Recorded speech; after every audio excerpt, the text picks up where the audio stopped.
예수님은 제자들에게 말합니다. 누구의 집에 가든지 먼저 그 집에 샬롬을 빌어라.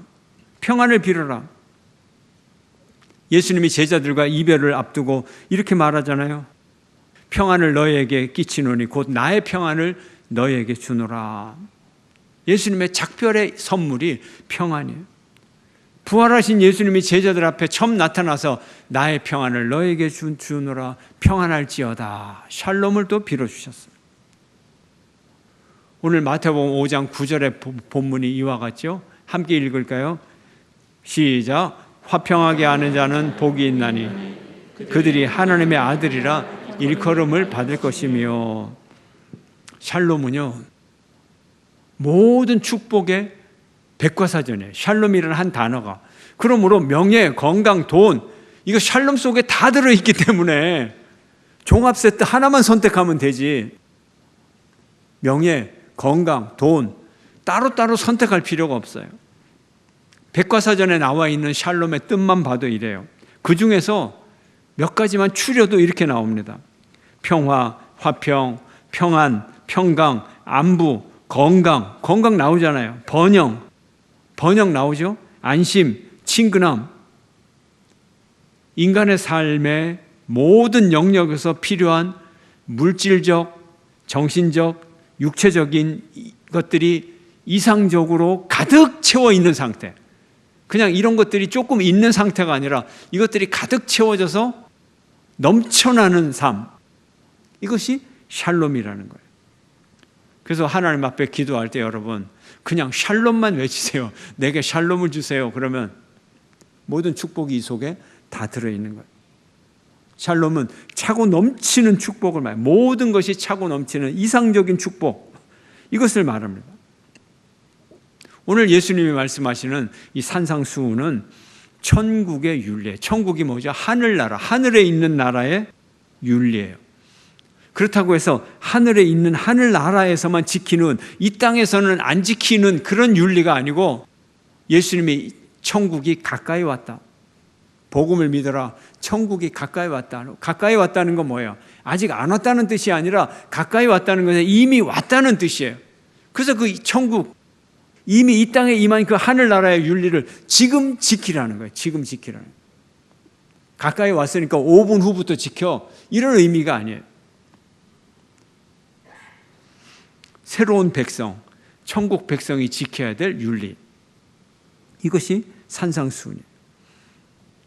그러면 하나님께서 원하시는 평화, 구체적으로 어떤 거죠? 하나님이 원하지 않는 것 두 가지를 이야기하면 됩니다. 하나님이 원하지 않는 그 두 가지가 뭐냐? 평화는 심리적인 것만을 의미하는 것이 아니고, 평화는 심리적인 것을 뛰어넘습니다. 사람들은 평화 그러면 목가적이고 낭만적이고, 어떤 환난과 시련이 와도 마음이 평안하면 된다, 고요한 마음의 평화, 흔들림이 없는 행복감, 자기 감정, 이런 것을 주로 생각을 합니다. 그러나 예수님이 우리에게 평화를 주실 때 마음의 평화만을 얘기하지 않았어요. 물론 마음의 평화가 있지만은 마음의 평화를 특별히 더 강조하지는 않았어요.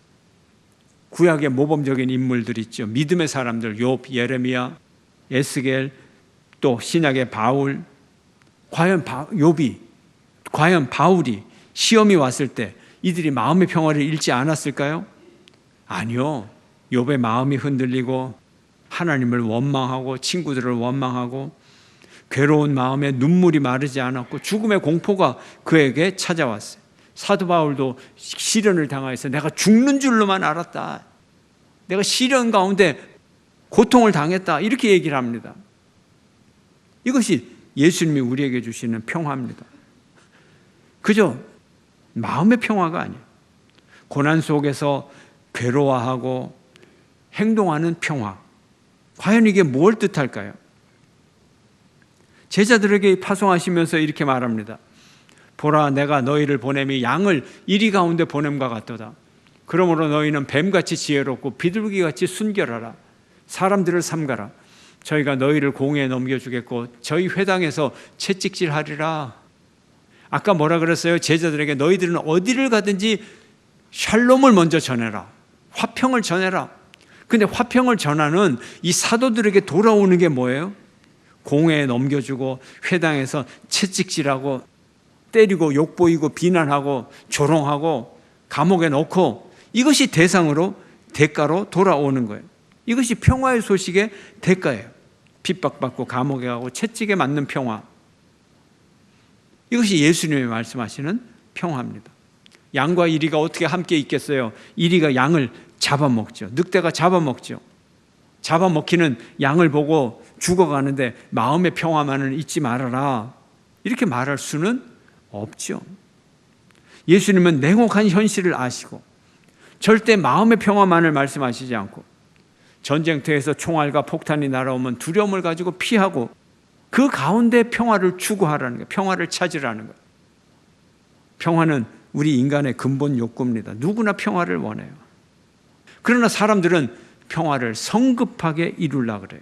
성급하게 평화를 가지려고 합니다. 그래서 구약의 거짓 예언자들은 뭡니까? 성급하게 평화를 약속을 하죠. 이것은 잘못된 평화입니다.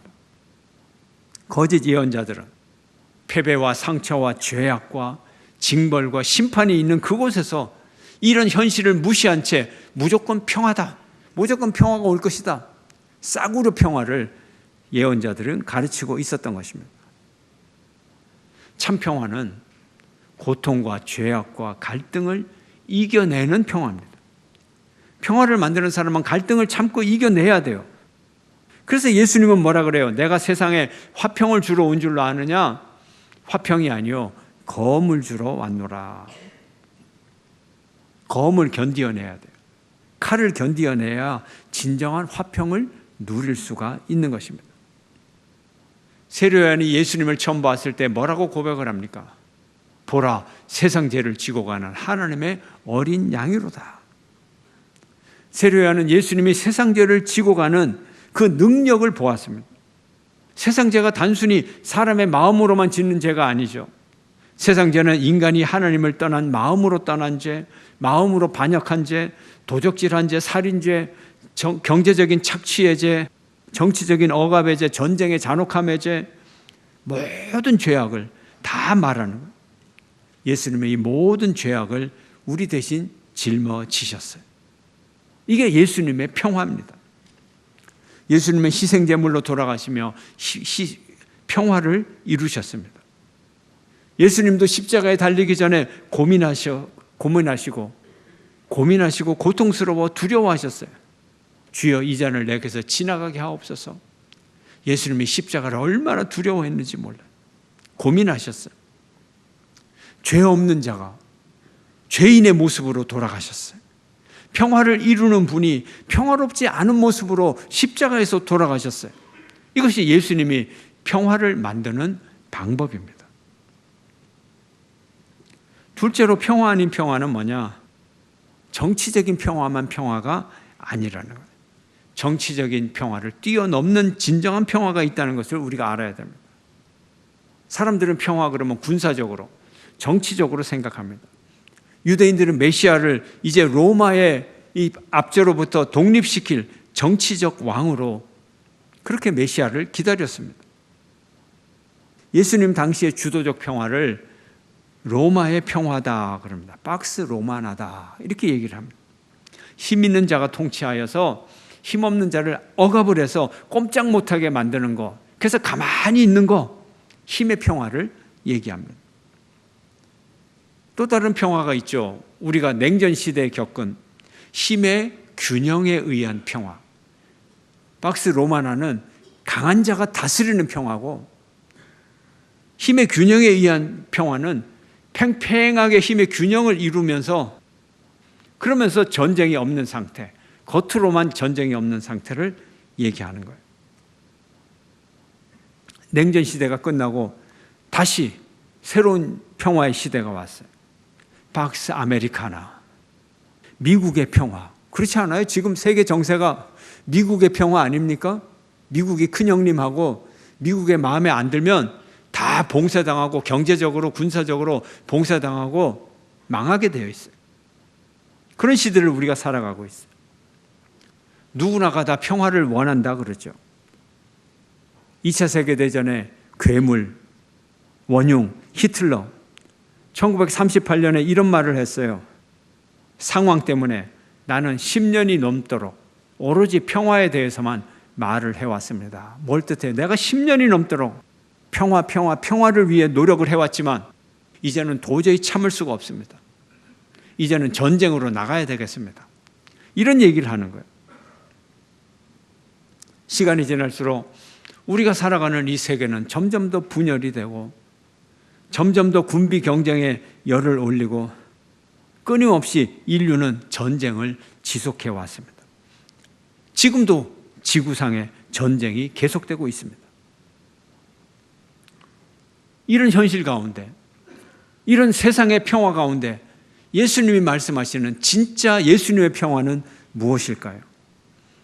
첫째로 예수님의 평화는 사랑과 희생으로 만드는 것입니다. 참담 무기로 만드는 것이 아니에요. 강한 경제력으로 만드는 것이 아니에요. 예수님의 평화는 혁명적인 평화입니다. 혁명은 뭐예요? 피 흘리는 걸 혁명이라 그러죠. 예수님은 피 흘리는 평화의 혁명입니다. 그러나 다른 사람의 피를 흘리고 지배하는 것이 아니라 당신이 십자가에서 보혈을 흘리는 사랑과 희생의 이 피로 만드는 평화의 혁명, 이것이 예수의 혁명이었던 것입니다. 예수님은 악에 대해 보복을 하지 않습니다. 스스로 고난을 당합니다. 그러므로 화평을 만들어냈습니다. 예수님은 겸손과 평화의 왕이십니다. 화려하고 높은 군마가 아닌 볼품없는 어린 나귀를 타고 예루살렘에 입성하셨습니다.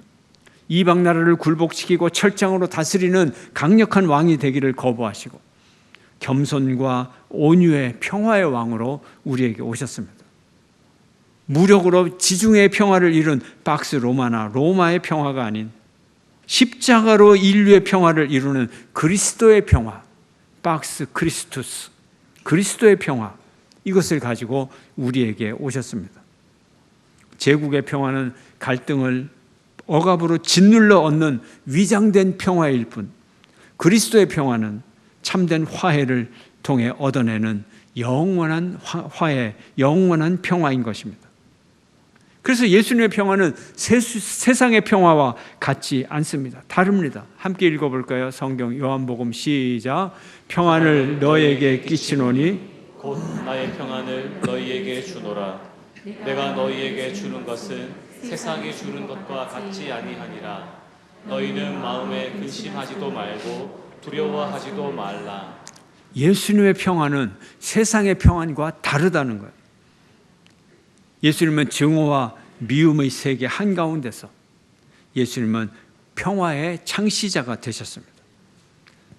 악을 화평으로 대하는 곳에서, 악을 선으로 갚는 곳에서 진정한 예수님의 평화가 임하게 되는 것입니다. 예수님은 하나님과 인간 사이의 평화를 이루시고 예수님은 인간과 인간 사이의 평화를 이루셨습니다. 예수님의 평화는 십자가의 대속의 죽음을 통해서 이루어지는 평화입니다. 골로새서 함께 읽겠습니다. 시작. 그의 십자가의 피로 화평을 이루사 만물 곧 땅에 있는 것들이나 하늘에 있는 것들이 그로 말미암아 자기와 화목하게 되기를 기뻐하심이라. 예수님은 십자가의 피로 화평을 이루었어요. 모든 만물과 화평을 이루었어요. 우리와도 화평을 이루셨어요. 자기와 화목하게 되기를 기뻐하심이라. 우리는 그리스도인입니다. 그리스도인은 그리스도를 따라가는 사람이에요. 예수님의 평화, 예수 그리스도의 평화에 참여하는 사람입니다. 십자가를 지고 가시는 예수님을 따라 자기 십자가를 지고 가는 제자들입니다. 십자가는 어리석은 일입니다. 그런데 바로 그 어리석은 십자가가 평화를 이루게 되었던 것입니다. 둘째, 예수님의 평화는 하나가 되는 거예요. 연합되는 거, 관계를 맺는 거예요. 세 번째로 샬롬은 평화는 만드는 것입니다. 평화는 만드는 거예요. 평화로운 삶에서 우리가 그런 사회에서 살아가면 얼마나 좋아요. 학교 폭력이 없는 사회에서 살아가면 얼마나 좋아요. 그러나 학교 폭력을 보고 또 직접 자기 아이가 학교 폭력을 당하는 것을 보고 도저히 대한민국에서 살 수 없겠다. 이 사회에서 어떻게 아이를 키우느냐. 이민 가겠다. 이민을 가보십시오. 거기에는 인종차별이 있어요. 인종차별이. 죽을 때까지 나그네로 살아야 되고 죽을 때까지 이방인으로 살아야 되고 차별을 당하면서 살아야 되고 그 차별을 당연한 것으로 여기면서 살아가야 돼요. 차별이 당연하지 않아서 이민을 갔는데 그곳에는 차별을 운명으로 받아들이고 살아야 된단 말이에요. 왜 그런가요? 남이 만들어 놓은 평화로운 환경이 있으면 얼마나 좋겠어요. 평화로운 환경을 누릴 수 있으면 얼마나 좋겠어요. 그러나 평화를 만들면서 살아가야 되는 거예요. 평화 없는 세상에서 평화를 만들어야 되는 거예요. 원어로 보면요, 에이레노 포이오이 이렇게 되어 있어요. 에이레노 포이오이. 에이레네가 평화라는 뜻이고요. 피스라는 뜻이고, 포이 그러면은 만든다, 메이크라는 뜻이고, 오이 그러면 만든 사람, 메이커 이런 뜻이에요. 그러니까 원어나 영어 번역이나 똑같아요. 완전히 똑같은 의미예요. 피스 메이커. 피스를, 평화를 누리는 사람이, 그런 사회 속에서 살아가는 사람이 복되다 이렇게 얘기를 안 하고 평화를 만드는 사람이 복되도다. 이것이 하나님의 약속의 말씀입니다. 평화를 누리는 것도 축복이겠죠. 당연히 축복이겠죠. 그러나 평화를 만드는 축복을 여러분이 가질 때 진정 하나님의 사람이 될 수 있어요. 진정 예수의 제자가 될 수 있어요. 하나님의 평화를 만드는 거예요. 평화를 만드는 사람들 어떤 특징을 가지고 있습니까? 먼저 평화를 만드는 사람들은 적극적이고 책임적입니다. 문제를 직시하고 문제를 발견하고 마음의 부담을 갖고 고통을 느끼는 거예요. 평화를 만드는 사람은 고난당하는 사람과 함께 느끼고 함께 울고 함께 생각하고 함께 부담을 가지는 사람이에요. 평화를 만드는 사람은 책임을 회피하지 않습니다. 평화는 정적이고 소극적인 것이 아니라 동적이고 적극적이고 도피적인 것이 아니라 참여적인 것이에요. 평화를 만드는 사람은 팔복의 모든 축복과 연관이 있어요. 평화를 만드는 사람은 마음이 깨끗한 사람이요, 긍휼히 여기는 자요, 의에 줄이고 목마른 자요, 겸손한 자요, 애통하는 자요, 심령이 가난한 자요. 특별히 평화를 만드는 자는 의에 줄이고 목마른 자입니다. 정의가 있어야 평화가 이루어집니다. 의에 대한 갈망이 없는 사람은 평화를 이룰 수가 없습니다. 공평한, 하나님의 공평한 이 세상의 의의를 넘어서서 나의 희생이 따를 때 진정한 평화가 이루어집니다. 인간의 의의를 넘어서서 하나님의 의의를 이룰 때 진정한 평화가 이루어지는 것입니다. 평화를 만드는 사람 두 번째 특징은 자기를 희생합니다. 자신의 이익이나 명예나 칭찬이나 보상을 다 포기합니다. 평화를 만드는 사람들, 평화가 없는 세상에서 온갖 불명예와 고난을 뒤집어 쓰고 살아가는 사람, 이런 사람이 평화를 만드는 사람입니다. 평화를 만들려면요, 세상 사람들의 용기보다 더 큰 용기를 가져야 돼요. 전쟁을 어떻게 합니까? 세상에서 보면 죽을 각오를 갖고 죽음을 두렵지 않게 여기면서 전쟁에 나갑니다. 그리고 남을 죽이는 용기를 가지고 전쟁에 나갑니다. 죽음에 대한 용기예요. 그런데 평화를 만드는 사람은 생명을 향한 용기예요. 생명을 향한 용기. 죽음을 향한 용기보다 더 큰 용기를 가지고 온 세상을 살리기 위해서 도전하는 것. 이것이 평화의 메이커, 피스 메이커의, 평화를 만드는 자의 평화의 방법인 것입니다. 평화는 하나님의 아들의 일입니다. 유익에만 전전긍긍하고 작은 유익에 집착하고 보상에 연연하는 자들, 평화를 이룰 수가 없습니다. 우리들은 현대사회에서 마틴 루터 킹이나 넬슨 만델라나 이런 이 간디나 이런 모범적인 평화의 사도들을 우리는 가지고 있어요. 이들은 자기의 목숨을 내어놓기까지 평화를 위하여 수고하고 애썼던 것입니다. 보상을 바라지 않았어요. 세 번째로 평화를 만드는 사람은 하나님의 자녀입니다. 오늘 이 팔복의 약속이 뭐예요? 하나님의 자녀가 될 것이며, 아니요, 될 것이 아니라 이미 하나님의 자녀인 것을 하나님이 확인해 주신 것입니다. 자식인 증거가 뭔가요, 여러분? 여러분의 자녀가 여러분의 자녀 맞습니까? 아닙니까? 여자분들은 내가 낳았으니까 내 아이지. 맞습니다. 확인이 돼요. 좀 불행한 일이지만 남자들이 자기 아이 확인할 때 뭐래요? 유전자 검사를 해요. 부모의 유전자를 물려받으면 자녀가 되는 거예요. 그뿐만이 아니에요. 혈통적으로 꼭 자녀라 해서 자녀가 아니에요. 부모의 삶을 존경하고 물려받으면 자녀가 되는 거예요. 양자로 들어가서 부모의 삶을 물려받는 거잖아요. 그 가계를 물려받고, 가업을 물려받고, 아버지의 기업을 물려받고, 그 가정을 이어받는 거예요. 그럼 자녀가 되는 거예요. 환경을 물려받으면 자녀가 되는 거예요. 하나님의 자녀가 되는 것, 무엇을 물려받으면 우리가 하나님의 자녀가 될까요? DNA, 하나님의 영을 받으면 우리가 하나님의 자녀가 되죠. 또 하나님의 나라를 상속받으면, 하나님의 재산을 상속받아서 하나님의 자녀가 되는 거예요. 로마서는 우리에게 말합니다. 누구든지 그리스도의 영이 없으면 그리스도의 사람이 아니라, 우리는 그리스도의 영으로 하나님의 자녀가 되고 그리스도의 사람이 됩니다. 이 영을 받아야 돼요. 이 영이 어떤 영입니까? 그리스도의 영은 화목의 영, 화평의 영, 샬롬의 영인 것입니다. 로마서 5장 10절을 말합니다. 곧 우리가 원수 되었을 때에 그의 아들의 죽으심으로 말미암아 하나님과 화목하게 되었은지요. 원수된 관계에서 샬롬의 관계가 뭐를 통하여서? 아들의 죽음을 통하여서 이루어지는 것입니다. 바울은 말합니다. 그러므로 내가 이후로는 종이 아니요 아들이니, 아들이면 하나님으로 말미암아 유업을 받을 자 아니라 유산을 받아요. 우리가 하나님으로부터 자녀이기 때문에 무슨 유산? 나라를 통째로 받아요. 하늘나라를 통째로 우리가 유산으로 받는 거예요. 그래서 우리가 하늘나라의 왕자와 공주라는 거예요. 여러분에게 하나님이 뭘 물려줄까요? 회사 하나 줄까요? 그럼 좋겠죠. 근데 하나님이 원하시는 것은 회사나 건강이나 돈 몇 푼이나 이런 것들이 아니라 뭘요? 하늘나라를, 그 나라를 통째로 주시기를 원하십니다. 좀 여러분 소원이 좀 크시기를 바랍니다. 하나님의 복을 빌면 샬롬을 빌고, 하나님이 뭘 줄 거고 하나님 나라를 통째로 주시옵소서. 아멘. 이런 여러분이 되시기를 바랍니다. 샬롬의 나라를 이루어가는 것, 이것이 하나님의 자녀의 특권이요 축복입니다.